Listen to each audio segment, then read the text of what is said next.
All right, here we go again. No audio. Man, that's really burning me up. Okay, so let's talk a little bit about.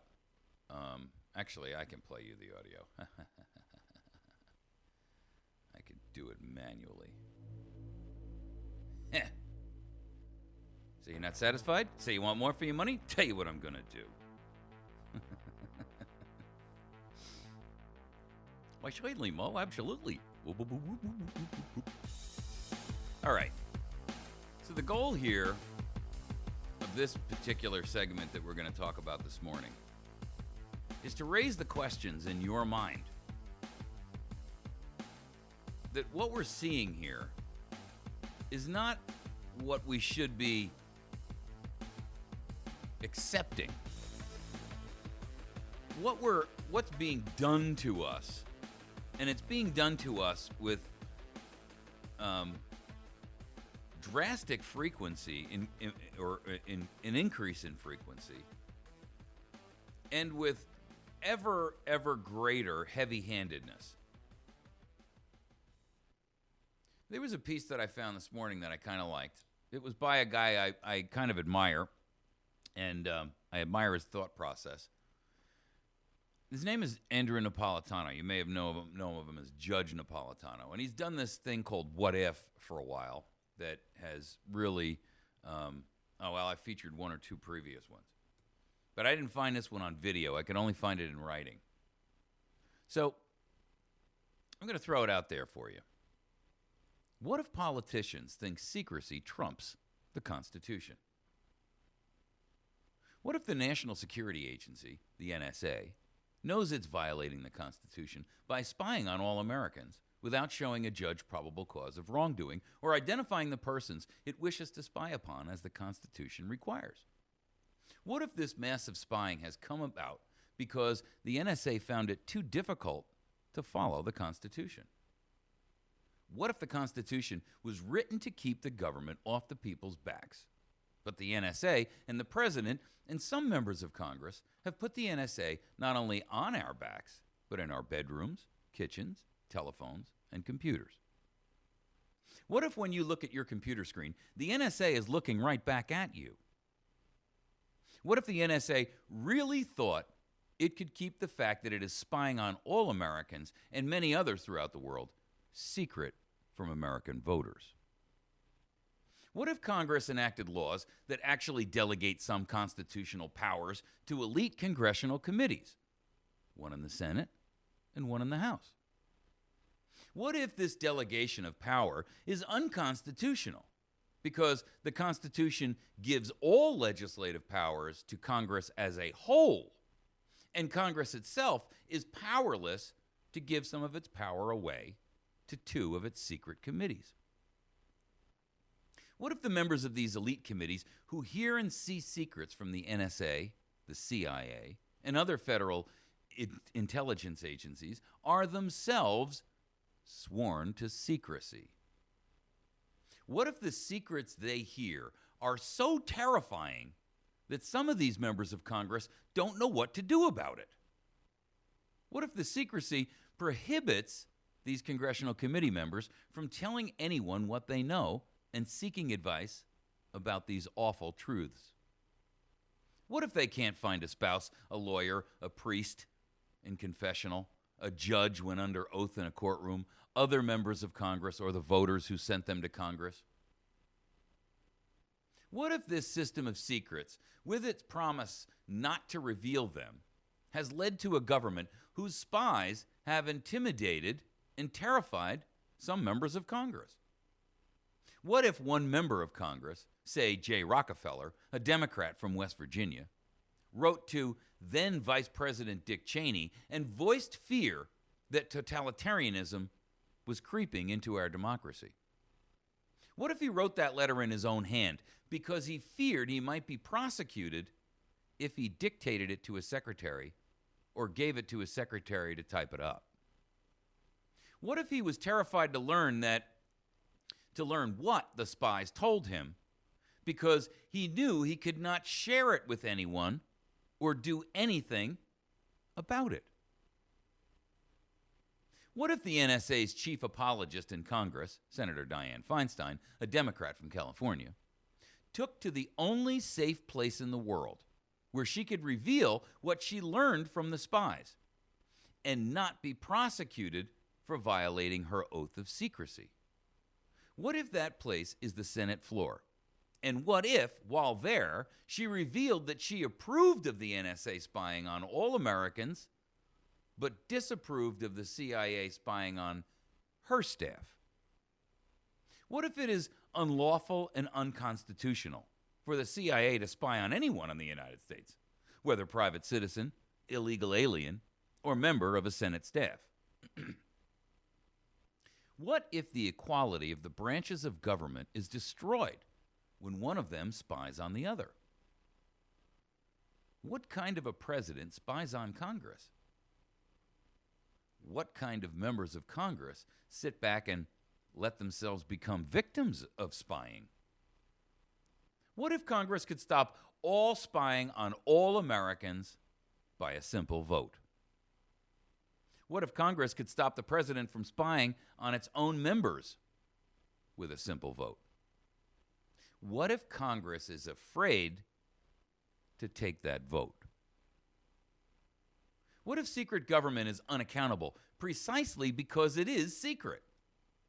What if the people's representatives in government have a moral obligation to reveal to their constituents that the president's spies are spying on all of us, and they, members of Congress, have not lifted a finger to stop it?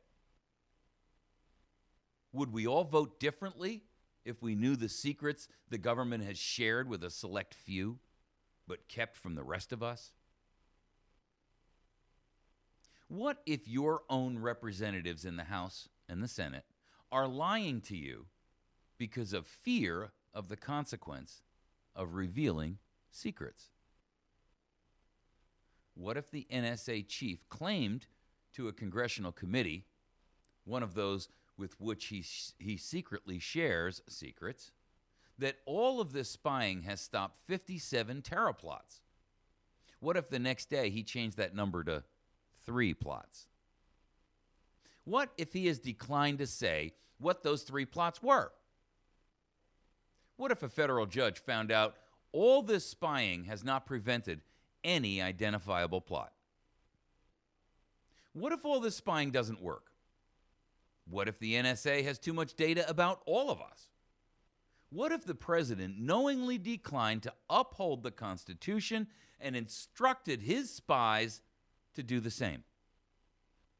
What if the NSA is so accustomed to spying on all of us all the time that it lacks the ability to obtain probable cause and to identify the persons upon whom it really needs to spy? What if the government's culture of secrecy and spying has taken on a life of its own? What if even those who started it are now afraid to stop it? What if the NSA missed the shoe bomber, the underwear bomber, the Fort Hood massacre, the Times Square bomber, the Boston Marathon bomber, the coup in Kiev, and the Russian invasion of Ukraine? What if the NSA wasted its time spying on Aunt Tilly in Des Moines and the Pope in Rome and Chancellor Merkel in Berlin instead of Vladimir Putin in Moscow? What if secrecy has replaced the rule of law? What if that replacement has left us in the dark about what the government knows and what it is doing?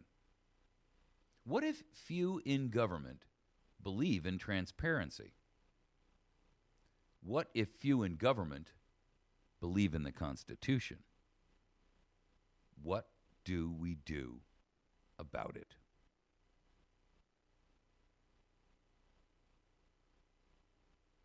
You know, this isn't the first time that Judge Napolitano has written a what-if series of questions.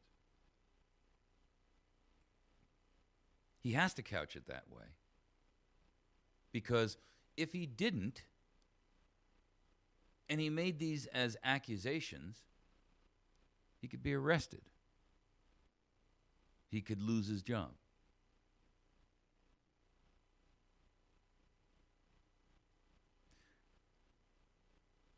what if he's right? What if there is no accidental theory of history? What if it is a big conspiracy?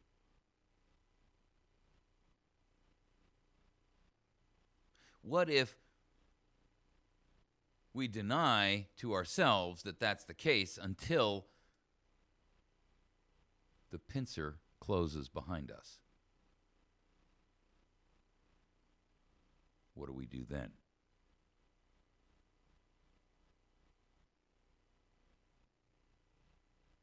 What if they use a natural occurrence or a natural event and then build on that with other subsequent events to create a crisis that does truly endanger the nation?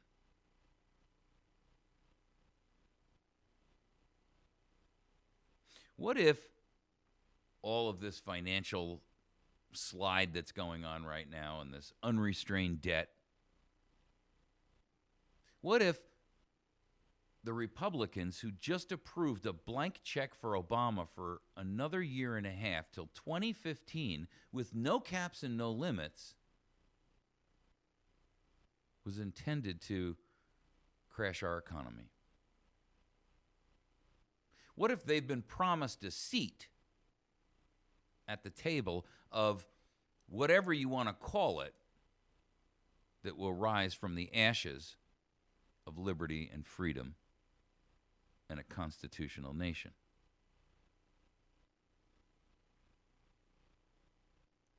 What if the DHS, and the FBI, and the CIA, and the NSA, and the USDA, and the EPA, and the ATF, and a host of other alphabet soup names are working on a plan to bring the United States up underneath martial law and turn what, until 15 years ago, no one thought was possible into a dictatorship with a president who maybe won't leave office in 2016.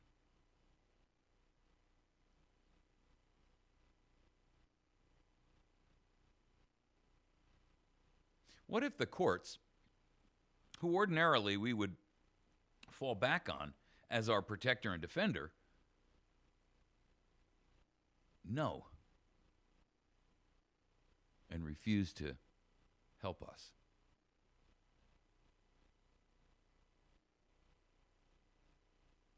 What if the conspiracy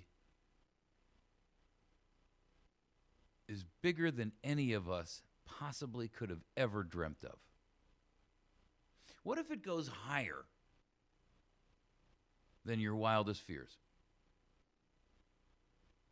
What if our president really isn't the guy in charge? He's just a puppet whose strings are being pulled by others who stand to gain power and unlimited wealth? What if the goal of this whole thing is to create a globalized planet where you've got small isolated pockets of individuals who, like an oligarchy, sit in complete and total rule of a mass of unwashed peasants who do their bidding, work hard, and are given a few scraps?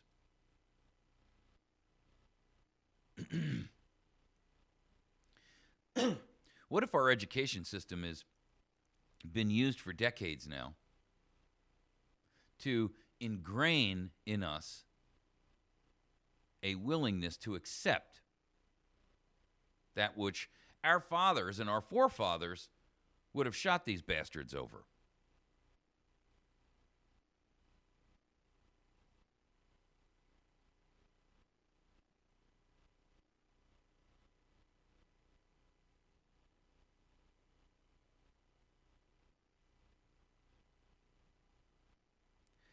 What if all of the things that you're hoping will happen don't?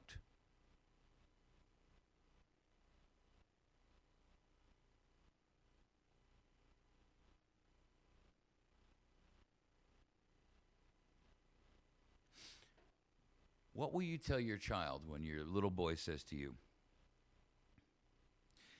Daddy, I am so thirsty. I haven't had any water in 2 days, Daddy. I'm so thirsty. Daddy, where can we get some water? Daddy, I need some water.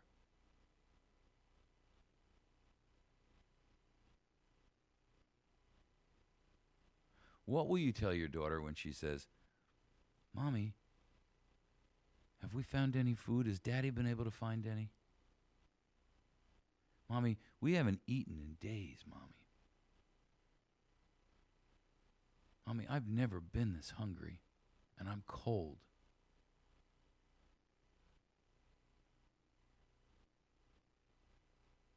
What will you tell her?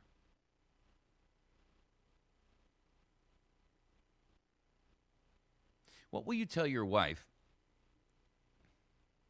when the order comes down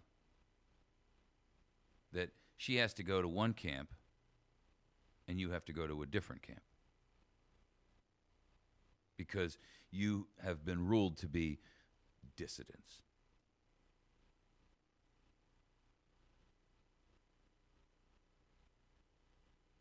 What if they show up at your door and rap on it one night, and you answer the door and they say, Ma'am, the 7 of us are here from the DHS, and we're here for your husband or your son.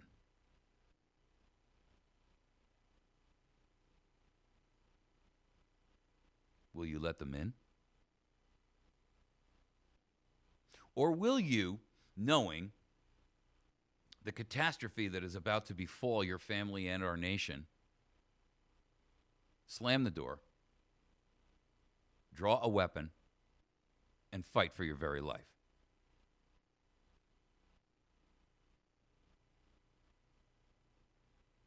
What if they show up in Connecticut and they say, we know you own the following list of weapons, and you will have to bring them to us and turn them in.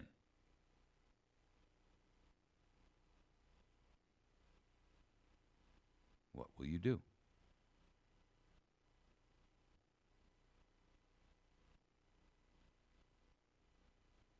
What if there's a power failure on a national scale due to a terrorist attack?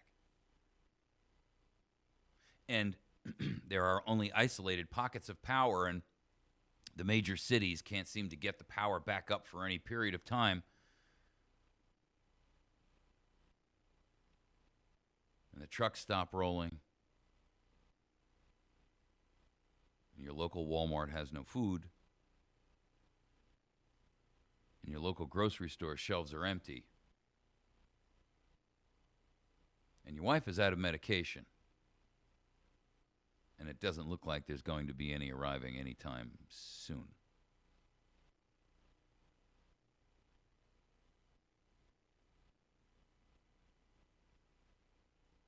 What if they show up at your neighbor's house and you see 4 or 5 cars pull up and 10 or 12 people stand outside and stack up ready to kick his door in? And they start leading them out. What if that's the second or the third family that you've seen that happen to this week?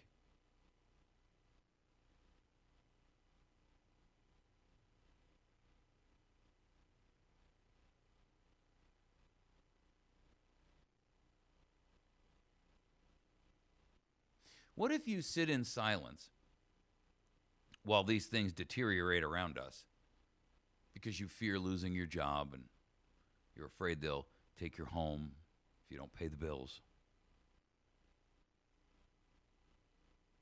You're afraid they may change your lifestyle and you won't be able to keep your boat.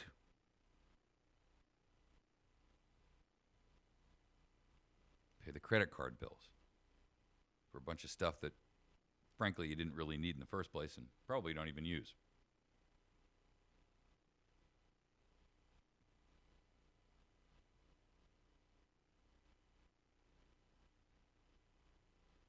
What if after a week and a half you realize that there is nothing left to eat in the house but saltines and a couple of old bread crusts? And you live in a suburb, and the stores have been emptied out for 2 days now, and at night you're hearing gunshots in your neighborhood. Yes, your peaceful, quiet, suburban neighborhood where you cut the grass on Saturday and you wave to your neighbor as you go by because you know Charlie, you've talked to him on the corner a few times.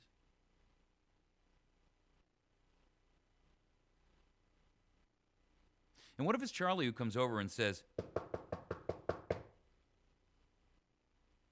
hey, what do you got for any food? Because, I mean, we haven't eaten in, like a week now, and the kids are really hungry. And do you guys have anything that we could get for you? A can of beans, maybe? A can of corn?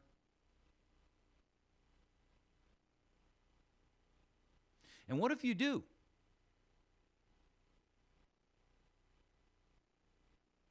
And what if he knows you do?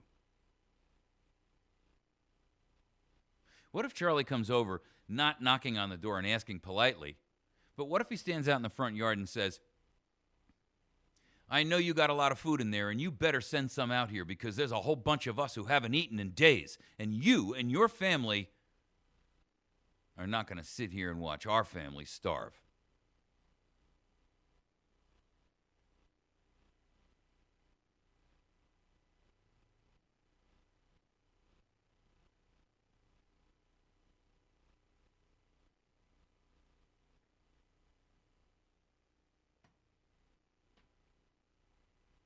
What if? I mean, what if? Have you gone down that rabbit hole yet? No? Mayhaps you should.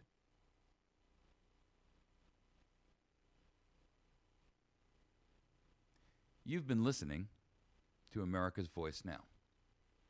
My name is Michael Evans. I am the host of this program. I am grateful and appreciative for those of you that listen. If you'd like to support us, please do so. You can reach us by going to our website at americasvoicenow.org, and you can make a donation there, either a one-time or a consistent one that you subscribe to through PayPal. You can also mail us a payment if you would be so kind. And you can do that to America's Voice Now, P.O. Box 1195, and that's in West Plains, Missouri, 65775. We do this program for your benefit, not for ours, and we always need some help. So if you would be so grateful to, or so gracious to do that, I would be forever grateful. Appreciate you listening with us today. Thank you very much. If you'd like to give us some feedback about this particular segment of the show today or any other, if you've got a radio station in your area that you'd like to have pick up our program so that we can play it there, I'd be more than happy to talk to you about that. Send me an email to mike@americasvoicenow.org. That's mike@americasvoicenow.org. Please make sure that you visit our friend and sponsor over at the Battery Station. They can be found on the web at batterystation.com. They also do our food co-op program, so I know from whence I speak in my what-if scenario. Kevin's a great friend of mine, and he's a great friend of yours because he's put this program together to allow you to buy bulk food at wholesale prices. Now, can't ship it, so you got to be local for it, but you can reach him if you'd like by going to batterystation.com, and you can support him by buying the products that he offers. You can also, if you're local, go down and take advantage of the co-op program, and you can also reach him via phone at 417-257-7799. You will save anywhere between 30 and 50% on your dry good food bill, at least. Certainly no less than 30, more like 50 or more. We do. You should too. and he doesn't make a dime at it. It's just his Paul Revere moment. He's a heck of a guy. BatteryStation.com, 417-257-7799. Okay, we are wrapping for our day. Please find us on the web at americasvoicenow.org. Please go to our Facebook page and like that, because it helps us to share and spread the word. You can go to facebook.com/America's Voice Now. You can also find every program that we do on YouTube on our YouTube channel. We have 800 and some odd videos up there. youtube.com/America's Voice Now. And then last but not least, please make sure that you go to our speaker program and wrap it up there on our speaker program as well. Hit the like button. Have a great day. God bless.